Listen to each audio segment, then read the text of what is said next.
ምናልባት ሀርት አታክ ሪስክ ሊገጥምህ ይችላል። ቁጭ በል ሲለኝ ምኑን ለያዘው ምኑን ልጨብጠው በጣም እየተጫነኝ እያመመኝ መጣ ማለት ነው። እና ፔኑ በቃ እየጨመረ መተንፈስ እየከበደኝ መጣ ማለት ነው።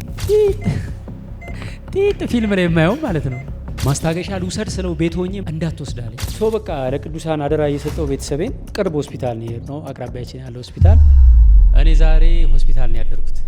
ትላንት የቪአይፒ ክላስ እያስተማርኩ ነበረ። ሙሉ ቀን ካፒታል ሆቴል ነበርንና ቆሜ ነው ሳስተምር የዋልኩት። በጣም ደስ የሚል ክላስ ነበር። ተማሪዎቹ በጣም ጥቂት ስለሆኑ በደንብ ፐርሰናል ኢንተራክት እያደረግን ዋን ቱ ዋን ሙሉ ቀን ኮንተንት ክሬት እያደረግን ስክሪፕት እየጻፍን ፖስተር እየሰራን በኖትቡክ የለም ቪዲዮ እየሰራን በቃ ኤክሳይቲንግ ሳይታወቀኝ ለካ አልተቀመጥኩም ማለት ነው። ከጠዋት ጀምሮ ከ1 ሰዓት ወይም ከ2 ሰዓት ጠዋት እስከ 11 ሰዓት ማለት ነው። ከዛ ማታ እቤት ስገባ ግቢ ውስጥ እንደገባው ይተዋረክ ያው ስላላገኘሁት ሙሉ ቀን ግቢ ውስጥ ኳስ መጫወት ጀመርን ከይተዋረክ ጋር ተሯሯጥንና ስላላበኝ ሻወር ወሰድኩኝ። ከዛ እዚህ ጋር ፔን ይሰማኝ ጀመር ማለት ነው። የሆነ የህመም ስሜት ምንድነው እዚህ ጋር ይጫነኛል ምናምን አልኳት ሜላትን። ጨጓራ ሊሆን ይችላል አለች። እሷም ሆዴን አሞኛል እየቆረጠኝ ነው። ያው የበዓል ድባብ አለ አይደለች ምግቧ ምናምን ረጅም ጊዜ ከቅባት የቆየ ሆድ ያማል አይደል? በቃ ጨጓራ ይሆናል ምናምን ተባለ። እሺ ስለዚህ ጀምናይን ገባውና ጀምናይ እንደዚህ እየተሰማኝ ነው። ጾም ከርመን አሁን ገና ነው የፈሰክ ነው 3 ቀናችን ነውና እንደዚህ ሰማያ ስለው ጨጓራ ሊሆን ይችላል። ስለዚህ የሚመከረው ምንም ምግብ አትበላ እራት አረ የሆነ ነገር ልብላ አልኩት። ደግሞ ርቦኛል። አይቅርብ ግድ የለም ከቻልክ ባዶ ሆድህን እደር ዛሬ። ለምን ብዙ አሲድ ስለሚያመነጭ ጨጓራ ምግብ ስትበላ ይጨምራል ፔኑ። መብላት ግድ ካለብህ ኦትስ ወይ አጥሚት ወይም ሙዝ ውሰድ፣ አሲዲቲው ትንሽ ይቀንሳል አለኝ። ይቅርብኝ ለዛሬ በቃ ልደር አልኩና ጋደም ለማለት ስሞክር በጣም ህመሙ እየጨመረ ሄደ። እዚህ ጋር ማለት ነው በጣም እየተጫነኝ እያመመኝ መጣ ማለት ነውና አረ ህመሙ እየጨመረ መጥቷል። ጋደም ለጥ ብለህ እንዳተኛ እንደዚህ ጋደም ደገፍ በልና ቆይ አለኝ። ቆየው አሁንም በቃ ሊያስተኛኝ አልቻለም። ጭራሽ ፔኑ በቃ እየጨመረ መተንፈስ እየከበደ ይመጣ ማለት ነው። በሆነ በ40 ሰከንድ ምናምን ነገር ያስብለኛል። ለጀምናይ ለሶስተኛ ጊዜ ስነግረው ከምሽቱ 4 ሰዓት ላይ አስደነገጠኝ። በቃ 5 ነገሮችን ጠየቀኝ። ላብ አለ ወይ አለኝ። ላብ የለኝም። ማዞር ያዞርሃል ወይ አለኝ። አያዞረኝም። መተንፈስ ያቅታል ወይ? አዎ የተወሰነ መተንፈስ እያቃተኝ ነው ስለው ቆመ ከሆነ ቁጭ በል አለኝ። አሁኑኑ ቁጭ በል፣ አሁኑኑ ወደ ሆስፒታል ወይ ባለቤት ሜላት ወይ ሹፌር ይዞ ሂድ፣ መኪና እንዳትነዳ፣ አሁኑኑ ሆስፒታል ሂድ፣ ሀርት አታክ ሊሆን ይችላል አለኝ ማለት ነው። እንዴ ሀርት አታክ? ሰላም የነበርኩ ሰው የታምሜ አላቅ ስንት ዓመት። ከዛ ግን ያው ሜላትን ማስደንገጥ አልፈለኩም።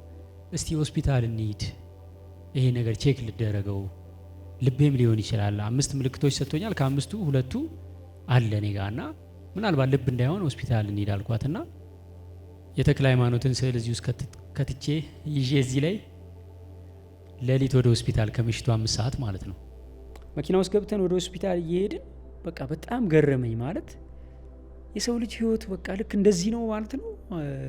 ቀን ጤነኛ ነበርኩኝ ሳስተምር ነው ያልኩት። ማታ ላይ ምናልባት ሀርት አታክ ሪስክ ሊገጥምህ ይችላል ቁጭ በል ሲለኝ ምኑን ለያዘው ምኑን ልጨብጠው። እንደምታውቁት ነው አዲስ አባት ነኝ። 3 ልጆች አሉ። ሜሌ አለች፣ ካምፓኒው አለ፣ ይሄ ሁሉ ሰራተኛ አለ። ምኑን ከምኑ አረገዋለሁ? በቃ በሁለት ሀሳብ ተዋጥኩኝ። ማለት የሆነ መጥፎ ነገር ቢፈጠር ብዬ የሚያዘጋጃት ነገር ለሜላት ማውራት አለብኝ። ካምፓኒውን እንደዚህ አርጊ፣ እንትኑን እንደዚህ አርጊ ማለት ፈለግኩኝ። ግን ደግሞ እንደዛ ብላት ያው በቃ ኦልሬዲ እሷ ትሸበራለች ማለት ነው። ምን ሊሆን ነው? ምን አስቦ ነው? ስለዚህ እንዳልነግራት ትደነግጣለች። ዝም እንዳልል ኃላፊነት አለብኝ እኔ እዚህ ጋር የሀርት አታክ ሪስክ አለብህ ብሎኛል። ለመጽደቅ የገጠሩ ፕሮጀክት አለ፣ የከተማው አለ።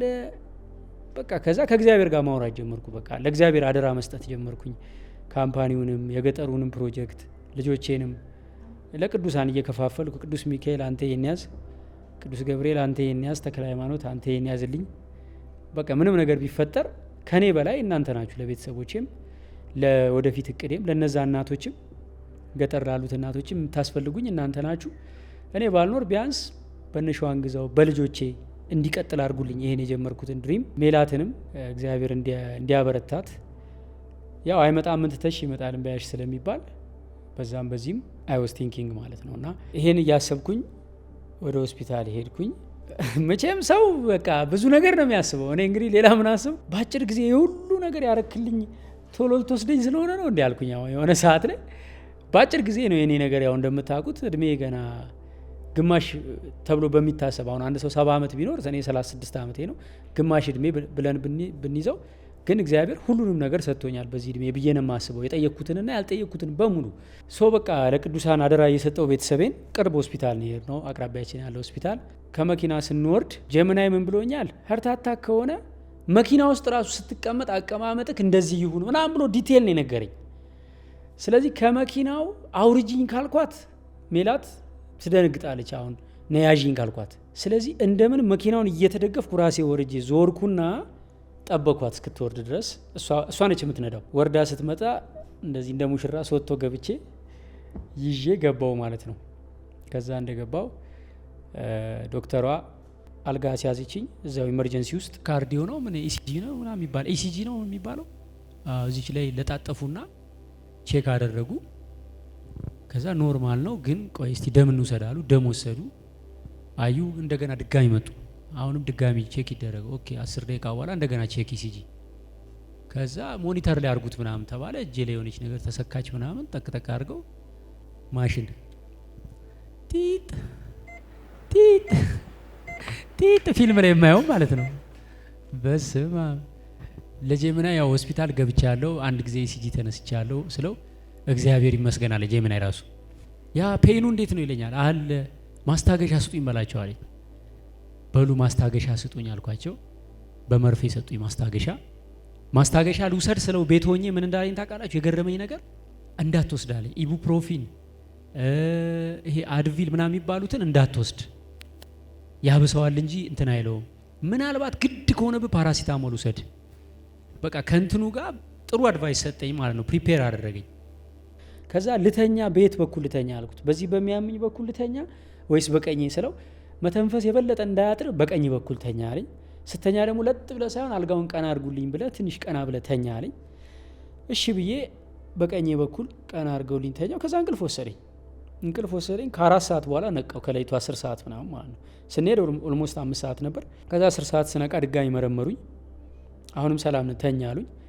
ያስጨነቀኝ ምንድነው ጠዋት ስልጠና አለኝ፣ ክላስ አለኝ። የማሰለጥናቸው ተማሪዎች ይጠብቁኛል ጠዋት። ስለዚህ በቃ አሁን ልብ ነው ካሉኝ አልሄድም።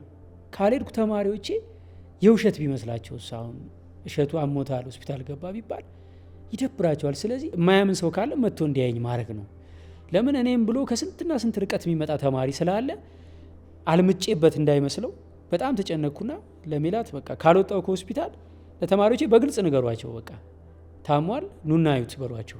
ሞጣ ከሆነ ደግሞ ዶክተሩ በጠዋት እንዲጨርስልኝ ንገሩት። ከዚህ ቀጥታ ልብስም አልቀይርም ወደ ክላስ ሄዳለሁ አልኩኝ። ከዛ ጠዋት 2 ሰዓት ተነሳው። ዶክተሩ መጣ። ዶክተሩ ሲመጣ የልብ ራጅ ነው የሚባለው እንደዚህ አልትራሳውንድ ነው ሴቶች ሲያረግዙ እንደዚህ በቅባት እየታሸው ማለት ነው። በቅባት ቼክ ተደረገ። ከዛ ደግሞ በጣም ከባድ ኤክሰርሳይዝ አሰሩኝ። እንደዚህ ዳገት ነገር ነው በቃ ለጣጥፎብኝ በጣም ነው የሚያስፈራው ዳገቴን።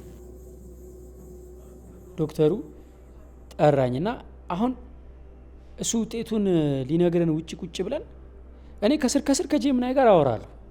የኤክስሬ ውጤቱን ሰጠዋለሁ፣ ኤምአርአይ ውጤቱን ሰጠዋለሁ። ለምን ጄምናይ የሚባለው ይሄ ኤአዩ ከሕክምና ጋር በተያያዘ 3 ጥቅሞች አሉት።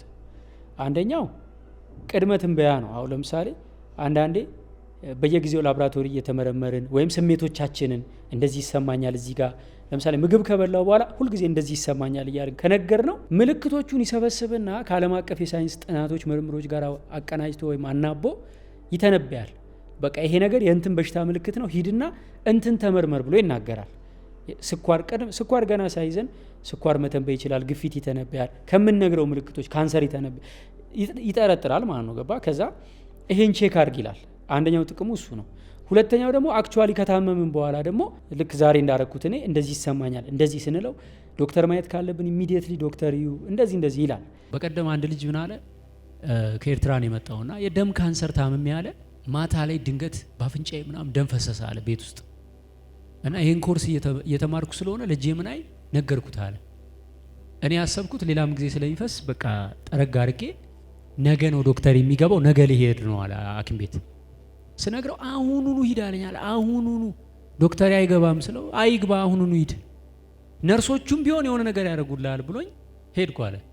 ነገሩኛል በቃ ብታድር ኖሮ አተርፍም ነበር አሉኛል። ሶስተኛው ደግሞ ምንድነው ጄምናይ ምን አይነት እርዳታ አለው ህክምና ካረግም በኋላ ለምሳሌ አንድ ኤፍሬም የሚባል ዳያሊሲስ የሚወስድ ልጅ ላይቭ በቀደም ቲክቶክ ላይ አይታችሁት ከሆነ ገብቶ ጄምናይን ስልጠናውን ከወሰድኩ በኋላ አለ ዳያሊሲስ አረጋለሁ ብዙ መድኃኒቶች ወስዳለሁ ለጄምናይ ያሳየዋለሁ አለ። እያንዳንዱ መድኃኒት ፎቶ አንስቼ ያሳየዋለሁ። ይሄኛው ከዚህ ጋር ተራርቆ ነው መወሰድ ያለበት፣ ይሄን በዚህ ሰዓት ውሰድ፣ ይሄኛውን ከመውሰድ በፊት እንዲህ አይነት ምግብ እንዳትመገብ እያለ እጅግ በጣም ሰላማዊ የመድኃኒት አወሳሰድ እንዲኖረኝ እየረዳኝ ነው ብሎ ተናገረና እንደዚህ ጄምናይ ያው በጣም ብዙ ጥቅም እንዳለው ስለማቅ ከጤና ጋር በተያያዘ ከስር እነግረው ነበርና ጄምናይም በቃ ሰላም ነው ውጤቱ ምንም ያሳስብ አይደለም ብሎ ነበረ። ስንገባ ዶክተሩ ኮንፈርም አረጋልን ልብ ፍጹም ጤነኛ ነው። እስካሁን ባለን ምርመራ ምንም አይነት የልብ ህመም ችግር ስላላገኘን ከዚህ በላይ ምርመራ አላዝም። በቃ እስካሁን ያደረግነው በቂያችን ነው። ነገር ግን እዚህ ጋር ጡንቻ አካባቢ የጡንቻ መቆጣት ወይም የደረት ጡንቻ ቸስት ፔን ስትረስም ሊሆን ይችላል። የዚህ የጡንቻ መቆጣትና ፔን ኪለር ብቻ ነው የምንሰጥ ከአንድ ሳምንት በኋላ ተመልሰና አለና በሰላም አሰናበተኝ። ለክላሱም ኤክሰርሳይዝ እየሰሩ ደረስኩኝ። ጠዋት 4 ሰዓት ላይ የገጠመኝን በሙሉ ነገርኳቸው። ምን ልላችሁ ነው ይሄንን ያጋራዋችሁ ኤአይ ሲባል ለቢዝነስ ለስራ ፈጠራ ብቻ አይደለም። ኤአይ በትክክል ጤናን ህይወትን ከመንከባከብ አንጻር ራሳችንን ከመከታተል አንጻር እጅግ በጣም አስደናቂ ጠቀሜታ አለውና ከጤና አንጻር ኤአይን እንዴት እንጠቀም የሚለው አጠቃቀሙን ካወቅንበት እጅግ በጣም የሚያስገርም እጅግ በጣም የሚያስደንቅ ቀድሞ ከመከላከልም አንጻር አሁን ኤአይ ወዴት እየሄደ ነው? ቅድመ መከላከል ለምሳሌ የስኳር በሽታ ቦርደር ላይን ላይ መሆንህን የላቦራቶሪ ውጤት ሰጥተው እያንዳንዱ ምልክቶችን እየነገርከው እንትን ካልክ ሂድና ስኳር ቴስት አድርግ ይላል። ሂጂና ብረስት ካንሰር ቴስት አድርጊ ቀድሞ ማለት ነው። ስለዚህ በዚህ ደረጃ በጣም በሲሪየስ ብናየው በጣም ደስ ይለኛል። በደንብ ኤአይውን እንድታቁት እንድትሞክሩት አደራ ላለው። ጄምናይን በቋንቋችሁ ሞክሩት። እኛ ጋር ደግሞ ስፔሻላይዝድ የሆኑ ትሬኒንጎች አሉ። ገንዘብ ለማግኘት ኮንተንት ለማምረት ከልጅ አስተዳደግ ጋር በተያያዘ ቲኔጀር ልጆቻችን ወደ ሱስ ወደ አልባሌ መንገድ ሲገቡብን እንዴት አድርገን ከዛ ውስጥ ማውጣት እንደምንችል እንዲሁም ደግሞ ለቢሮ ሰራተኞች 100 እጥፍ ብቃታቸውን የሚያሳድጉባቸው የተለያዩ ትሬኒንጎች አሉ። በተለይ ፊታችን አርብ ሚያዝያ 16 ኦፕን አክሰስ ቅምሻ ፕሮግራም አዘጋጅተናል። በነፃ ያለምንም ክፍያ መታችሁ ኤአይ ምንድን ነው ምን ያገለግለናል ምን ይሰራልናል የግማሽ ቀን ትሬኒንግ ነው። ኦፕን አክሰስ ነው፣ ክፍት ነው። ኑና ራሳችሁን ፈትሹ፣ ኤአይውንም እዩት፣ መዝኑት ብዬ ጋብዛችኋለሁ። ለመመዝገብ እዚህ ሊንክ ከስራ አስቀምጠናል ወይም በ0975 51 63 60 ብትደውሉልን እጅግ በጣም ደስ ይለናል። እስቲ አንድ ጊዜ እግዚአብሔርን አመስግኑልኝ። በሰላም እንግዲህ ፊታችሁ ስለቆም እግዚአብሔርን አመሰግነዋለሁ።